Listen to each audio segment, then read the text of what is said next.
എല്ലാ മലയാളികൾക്കും ജയചന്ദ്രൻ ആദരാഞ്ജലി അർപ്പിക്കാനുള്ള സൌകര്യമൊരുക്കിയിട്ടുണ്ടെന്നും സംസ്ഥാന സർക്കാരിന്റെ എല്ലാ ബഹുമതികളോടും കൂടി ഭാവഗായകനെ യാത്രയാക്കുമെന്നും മന്ത്രി കെ രാജൻ. ഇന്നും നാളെയുമായി 2 ജില്ലകളിലായി നടക്കുന്ന പൊതുദർശനങ്ങളുടെ എല്ലാ തയ്യാറെടുപ്പുകളും നടത്താൻ തൃശൂർ, എറണാകുളം ജില്ലാ കളക്ടർമാർക്ക് നിർദ്ദേശം നൽകിയിട്ടുണ്ടെന്നും മന്ത്രി പറഞ്ഞു.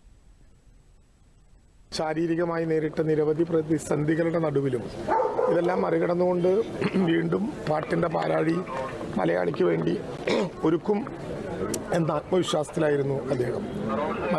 ഞാനതുകൊണ്ടാണ് പറഞ്ഞത്, മലയാളിയുടെ ചുണ്ടുകളിൽ പ്രഭാതം മുതൽ പ്രദോഷം വരെ എപ്പോഴും തത്തിക്കളിക്കുന്ന എത്രയോ ഗാനങ്ങൾ, അതിൻ്റെ ശബ്ദമാധുര്യം കൊണ്ട് ജേട്ടൻ മരിക്കാതെ ലോകമുള്ളിടത്തോളം കാലം മലയാളിയുടെ ദിനചര്യകളിലൂടെ ജീവിച്ച് മുന്നോട്ട് പോവുക തന്നെ ചെയ്യും.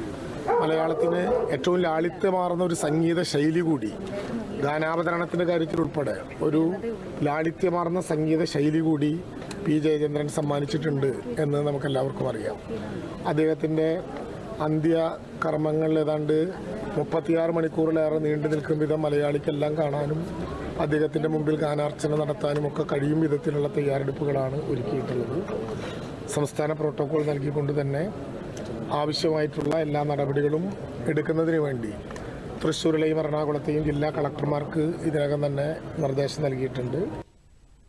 പി ജയചന്ദ്രന്റെ സംഗീതം എല്ലാ കാലത്തും നിലനിൽക്കുമെന്നും ഭാവഗായകന് മരണമില്ലെന്നും മന്ത്രി പറഞ്ഞു.